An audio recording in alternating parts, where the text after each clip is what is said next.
All right. We're taking all the best old school wisdom and blending it with the top new school methods to bring you the optimal coaching strategies.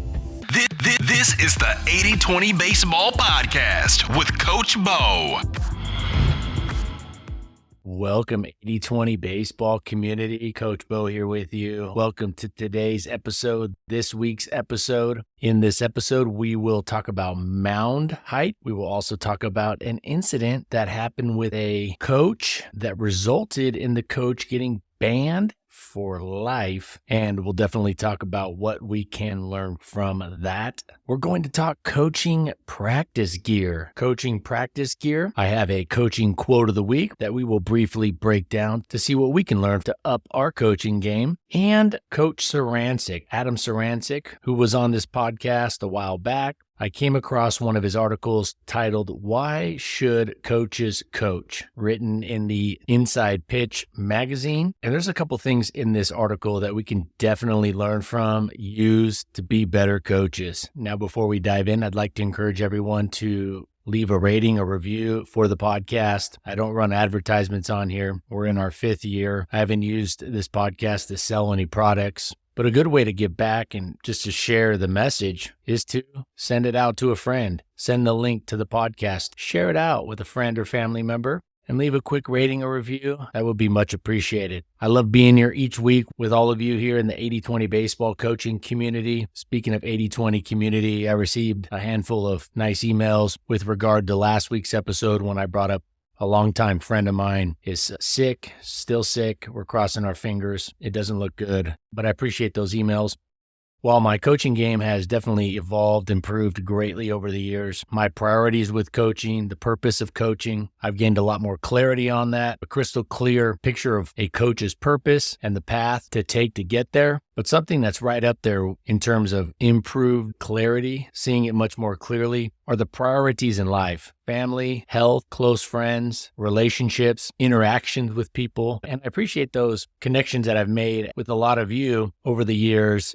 Now, speaking of our purpose as coaches, 80-20 baseball, we look at the role of youth baseball and youth sports as an experience that may just be the best combination of having fun and learning vital life skills. It may just be the best combination of the two, having fun while learning these key life skills. It's an enjoyable learning ground to be better prepared for life, a place, an environment to build key life skills while simultaneously playing the great game of baseball. Kind of makes me think of bacon-wrapped asparagus. Stay with me here. Baseball is the bacon. The game of baseball is the bacon. And the life skills are the asparagus. It would be really hard to talk kids into playing the game of life skills. But baseball is something so many kids want to play, and we can use it as a delivery vehicle to build up our kids, our youth, into better, more prepared, more successful adults. Most kids love bacon. Most kids don't like asparagus. The asparagus is probably going to be better for their overall health, but the bacon tastes better. So wrap the nutrient-dense item in bacon, and you got a more delicious way to get your vegetables. Learning life skills are like vegetables. We need them.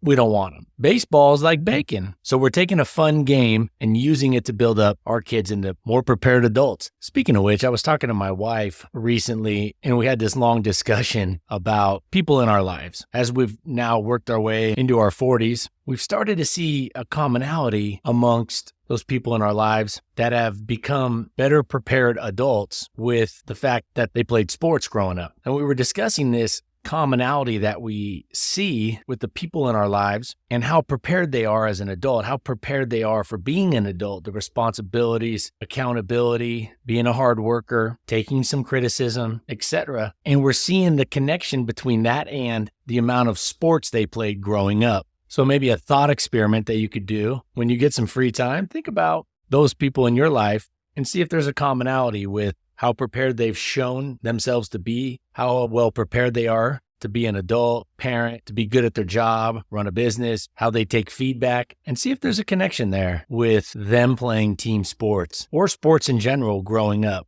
I think there's a pretty strong correlation there. All right, now quickly before we dive into our main topics, the meat and potatoes, I want to clarify something that I haven't hit on in this particular order or in this particular way. The three things that we're really trying to do here, the three overarching things that we're trying to do here when we come to this podcast, the purpose of this podcast, 80/20 Baseball, the website, 8020baseball.com, is number one, what we're trying to build up coaches that first want to create and can create a solid, hardworking, respectful culture, including both players and parents. Second, we want to create a training environment in which we strive to max out quality reps effectively and efficiently to build up our players' skills while minimizing any unnecessary risks. Number three, we want our players to learn the X's and O's of baseball efficiently. So number one, trying to create that solid, hardworking, respectful culture, trying to build up better individuals and make it fun and enjoyable, keeping everything cordial while trying to train up each player's skills as efficiently as possible and also efficiently getting our players to learn the X's and O's of baseball. It's a mix of the three. We can make it a really fun environment, a really fun team culture. We can make it very enjoyable. But if we have kids that struggle with baseball and don't do well, there's a higher likelihood that they'll want to quit. And we want to keep them playing. We want them to continue playing baseball or at least another youth sport. So we want to make it a fun environment and we want them to have some success, a taste of success, or a lot of success. So that's why we focus on those three things. Of course, those aren't the only things we talk about and cover and emphasize, but those are the three main goals here at 80/20 Baseball. And speaking of 80/20, we use the 80/20 principle as a guide, a filter, a compass to make sure that we prioritize and allocate our time, our coaching energy optimally. Our players' finite amount of time out on the practice field and the training environment. We want to make sure that we prioritize and allocate optimally.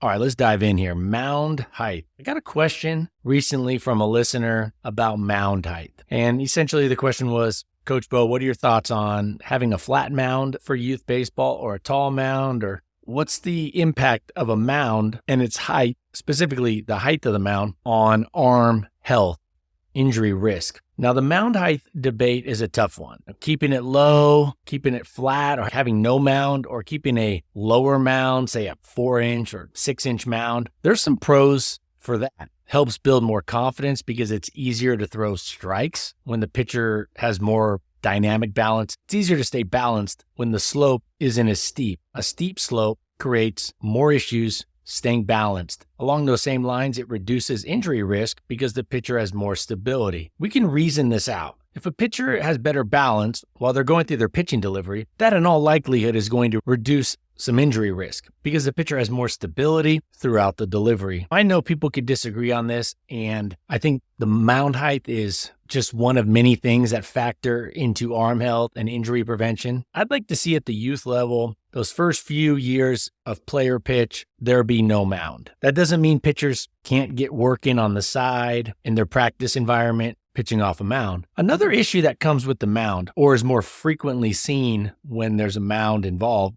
is the quality of the landing area. I'm sure most all of you know what I'm talking about.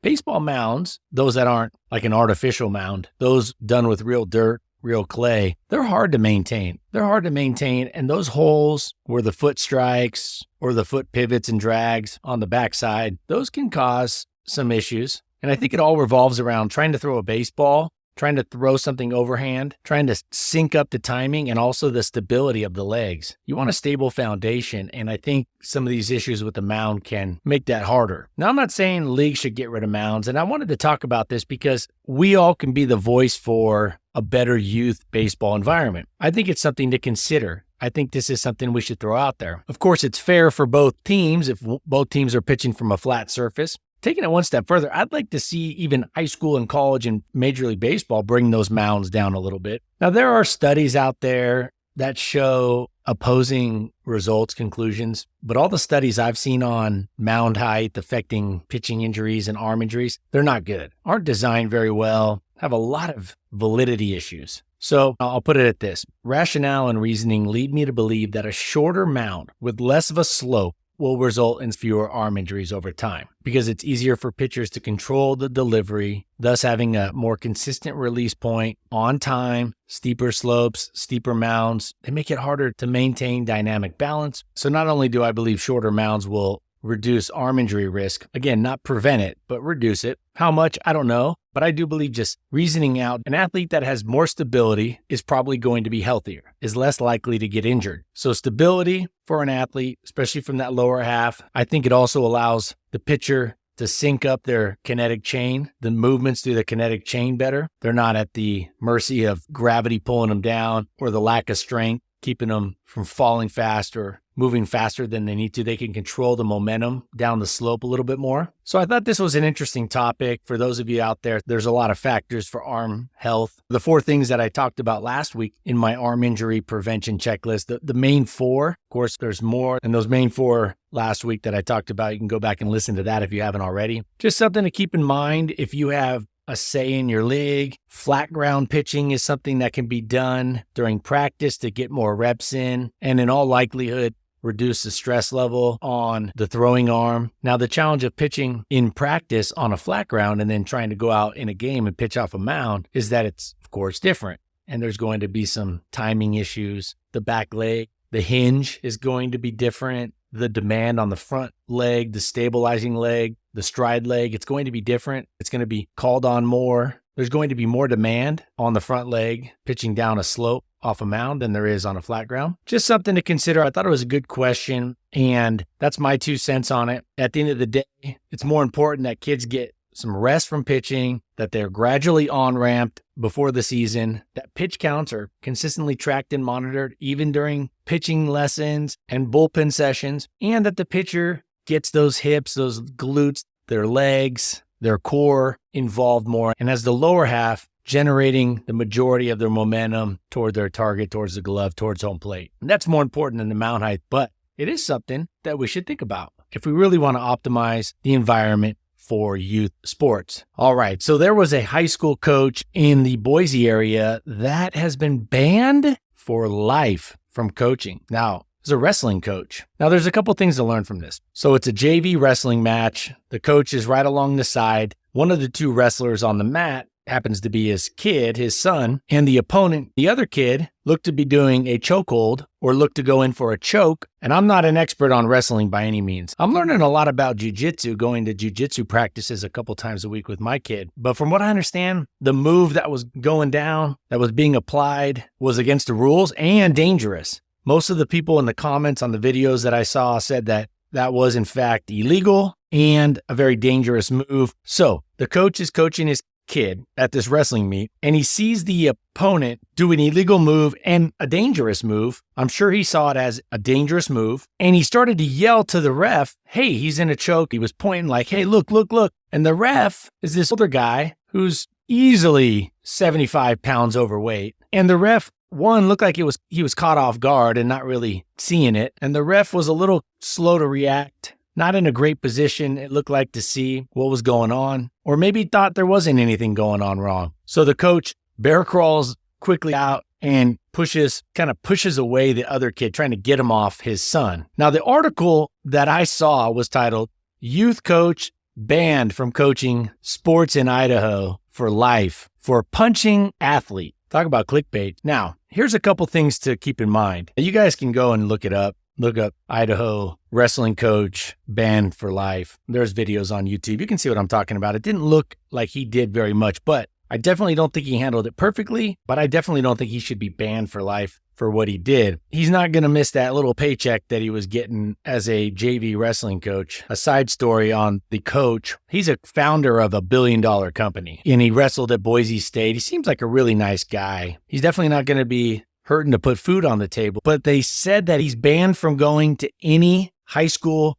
sporting events in the state of Idaho for a year and a half. Well, his kid is going to be a senior next year, so he will not be able to go to see his kid wrestle his entire senior year. So here's what we can learn from this. One, you have to have a plan for things like this. If you're coaching a game and you think the other team is throwing at your batter, or if you think the coach is going to do something that's unethical or illegal, that is the opposing coach, or there's something you see in terms of the safety of the game being compromised, you have to have a plan that you go to. Similar to the 2-part plan I said every baseball coach should have ready to go when they perceive that an umpire makes a bad call. Similar to that, The first approach is be loud. I think you have to draw some attention to it. And I think he did a good job of this. I wouldn't go putting my hands on another player. I think he should have focused more on the arm that was around his kid, the choke, and getting that off rather than pushing the other kid, giving him a jolt. I think he should have gone more there.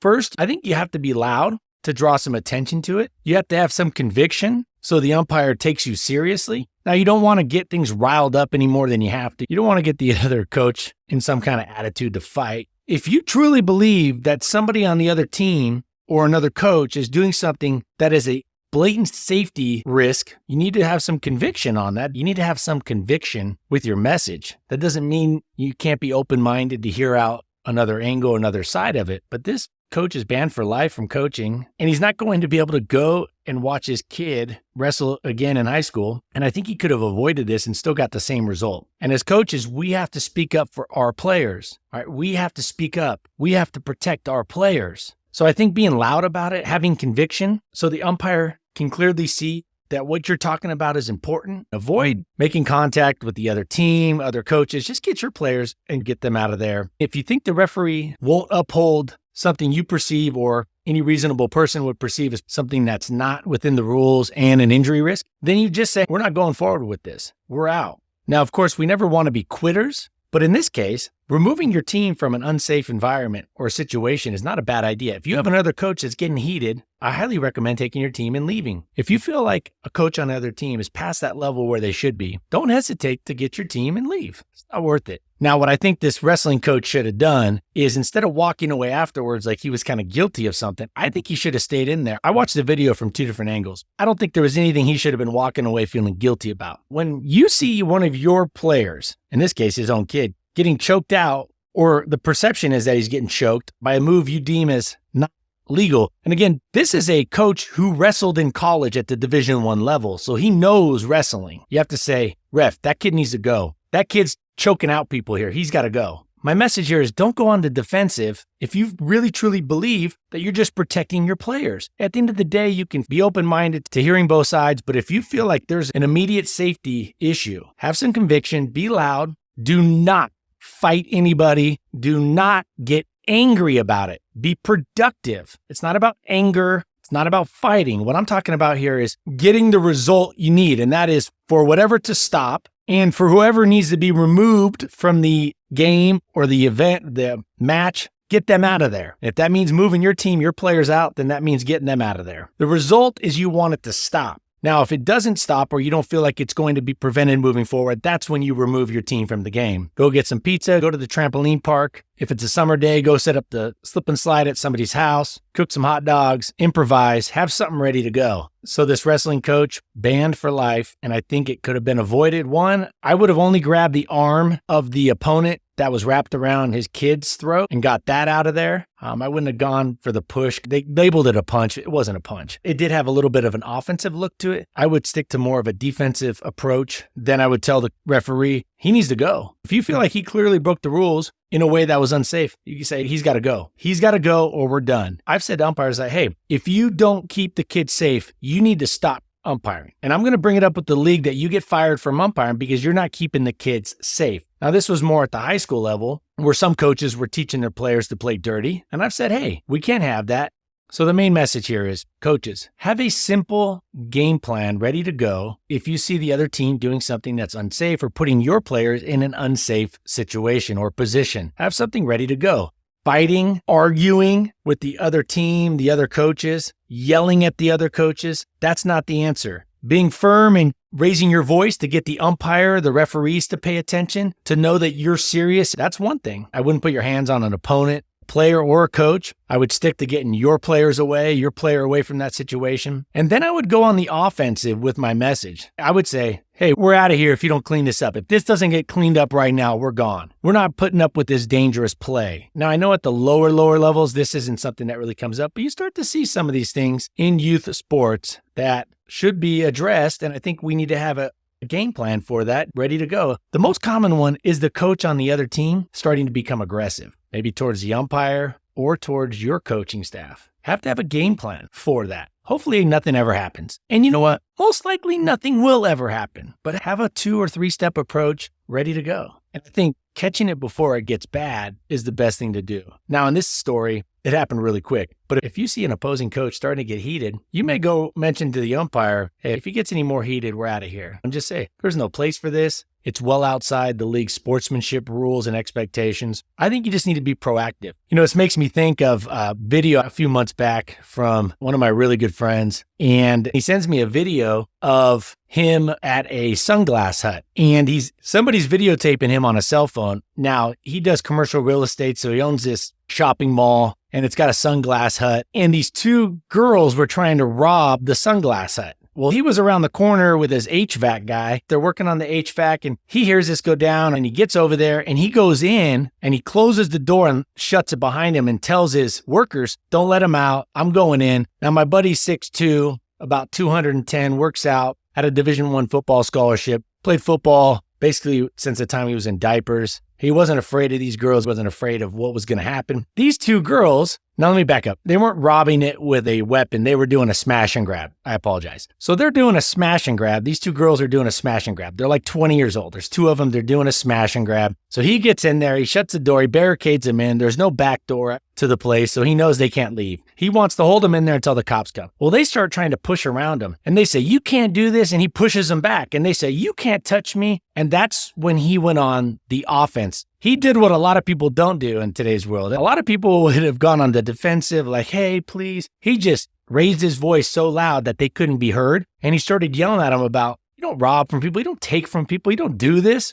What's wrong with you? But he essentially overtook these two ladies because these ladies were acting like they were the victim. They went in and did the smash and grab, and now they're the victim because he won't let them leave with thousands of dollars of stuff that they're stealing. Now, as the owner of the property, he's got to take care of his tenants, or at least he feels like he should take care of his tenants. And he knows his tenants aren't going to stick around if they're getting robbed all the time and nothing happens. Now, he didn't punch them or hit them or do anything like that, but he went on the offense instead of the defense. And the cops eventually showed up and arrested him, and that was that. But he really simmered them down. They were getting aggressive. They were kicking the plexiglass. They were trying to get through the door. They were trying to push him out of the way. And then he just elevated his voice. He didn't hit him. He didn't try to fight him, but he took it to another level. As coaches, sometimes we need to be proactive with this and go on the offensive. Be proactive. Get in the umpire's ear early. If you know a coach on the other team has a reputation of causing problems, let them know before the game. Just say, nice, you coach the way you do. But here's the thing. If I see anything that looks like what I saw you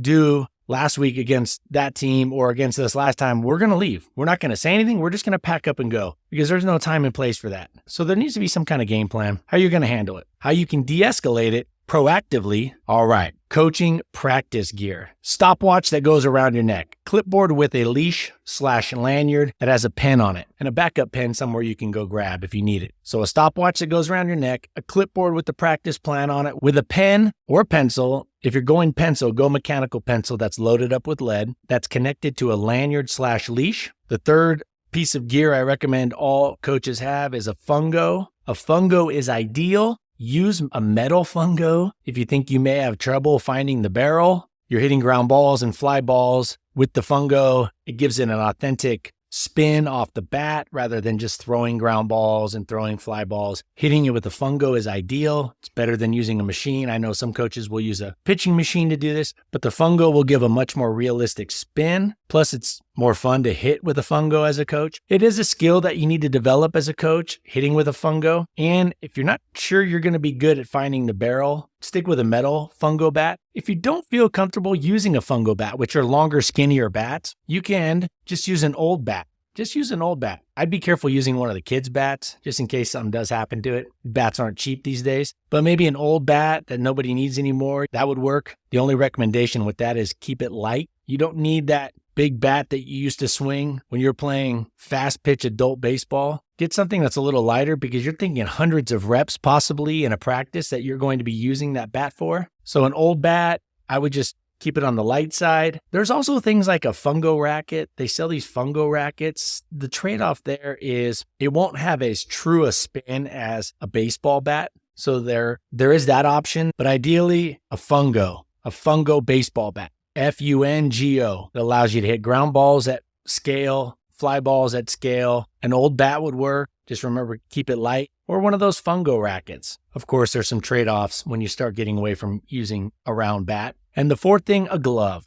Coaches, you got to have your own glove. Right now, there is a Rawlings glove with over 3,000 reviews on Amazon, 4.7 stars, $72. I wouldn't pay any more than that. Coaches, you're not buying the glove you would buy your kid that's going out for the varsity baseball team. You're not buying a glove that a college player or a pro player would use. You just need a glove that will stay together for a few seasons, or if you take care of it more, and will catch the ball and not snap when one of your 10-year-olds throws a firm pitch your way. They have a Franklin glove, 4.4 stars, 1,200 reviews, $49 right now on Amazon. I got a really good Rawlings, $50. $50. Would it be a glove I'd use if I was playing college ball, high school ball, pro ball? Heck no. But it's great for youth baseball, and it's more than enough for a coach. So a stopwatch that goes around your neck, a clipboard with a leash/lanyard that has a mechanical pencil or a pen attached, a fungo, and a glove. Don't spend a lot of money on the glove, but it's good to have a glove so you don't have to jam your fingers into one of those youth gloves. Those are the 4 things that you really need as a youth baseball coach. If you have those 4 things, you're ready to go as a coach. Now, team equipment, different. Buckets of baseballs, that was simply just your coaching gear. Those are the 4 staples. Coaching quote of the week. So this is a quote we can use with our players, our hitters. Quote, if you've got 2 strikes on you and the pitch is close, swing. Who do you trust more, yourself or the umpire? End quote. Now, I'm not sure who said that originally. I couldn't find somebody to attribute it to, but I thought it was a good one. Players, hitters, you've got 2 strikes on you and the pitch is close to the strike zone. Swing. Who do you trust more, yourself or the umpire? Thought that was a good one. Keeps it in perspective, right? As a hitter, do you believe it's more likely that you can foul it off than the umpire calls it a ball? So it's a good message, a good quote that you can share with your hitters. You could also throw in a message that, hey, umpires are going to call pitches that aren't in the strike zone strikes. So don't be surprised. Now go up there and keep that in mind with 2 strikes. The pitch is close. Who do you trust more, yourself or the umpire? Do you want to take things into your hands or leave it up to the umpire, who very well may call that pitch a strike? All right, last part of the podcast, an article called Why Should Coaches Coach by Adam Sarancic. Now, I'm not going to read the article here, but the main thing that I got out of this that I wanted to share with you, again, I try to be a good curator. I try to go through and filter and find the stuff and bring it to you so you can just hit play on the podcast, listen to it. That's after I've compiled these episodes and scripted them, put them together, found the information or created the information, and then recorded. Then I edit it and then I share it with you. So all you have to do is hit play and you get the final product ready to go. With that said, this article is great from start to finish, but Coach Sarancic, who was on this podcast a while back, said this that really stood out. When a game is done, I have always asked myself 2 questions. Now, number 1, he says, could we have defeated our best competition today, like the best team in the league or the best team in the area? I don't really like that part personally, and I'm just keeping it real here. I like the second thing he mentioned, the 2 things he does when the game is done. Here's a second one. As much as I don't care for the first one, I really like this second one. The first one, I would say, did we practice at a level that would have prepared us to defeat the best competition that we will play all year? So his number 1 was, could they have defeated their best competition in their league, in their state, in their area that day, having played the way they did? I would say, do we practice at a level that's fast enough and challenging enough that prepares us to beat the best competition? But this second thing he says, absolute gold. Did we go about our business in preparation, hustle, effort, perseverance, sportsmanship, and inspire those who watched us, the other team, the umpires, the fans of both teams, to be better in their lives? If so, we won. If not, we're going back to the drawing board. That's solid. At the end of the game, did you say, hey, players, did we do our best? Did we go about our business to prepare? Did we prepare the right way? Was our pregame dialed in? Were we focused? Were we here on time? Were we hydrated? Did we get adequate sleep last night? Did we eat something decent before the game? Did we hustle? Did we give it our full effort? Did we persevere? Did we show grit?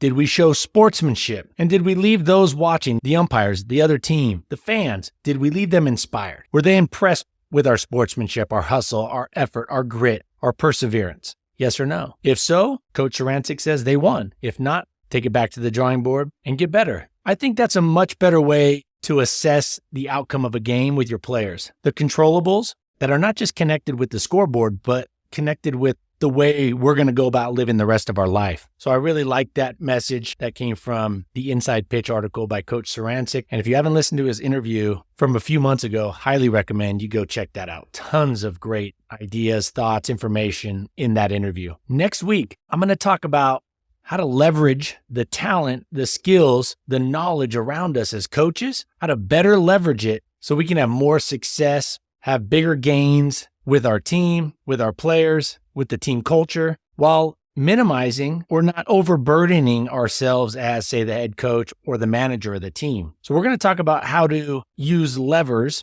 how to lever the strengths around us, the expertise, the knowledge around us to get our team better much faster. And I have part 1 of a 2-part interview with a coach who will share out a lot of useful tips and wisdom. Somebody who's been immersed in youth baseball for a lot of years, who sits on a little league board, who's very involved in the youth baseball world and has a great message, some great tips for all of us youth baseball coaches to be better at what we're doing. I would really appreciate you leaving a rating, a review, and share the podcast with your friends, family, extended family. And I look forward to being back here with all of you next week, coming out every Tuesday with a new episode. Until next week, 80/20 baseball community, let's take care of ourselves, our health, our foundations. Let's continue prioritizing and taking great care of our families. Let's be there for our close friends. And let's take this information out to the field. Let's put it into play like a good 2-strike approach. Let's not go down looking. Let's put it into play and see what happens and get better from there. All right, everybody, take good care of yourself. And until next week, adios. This has been the 80/20 Baseball Masterclass. Take it to the field.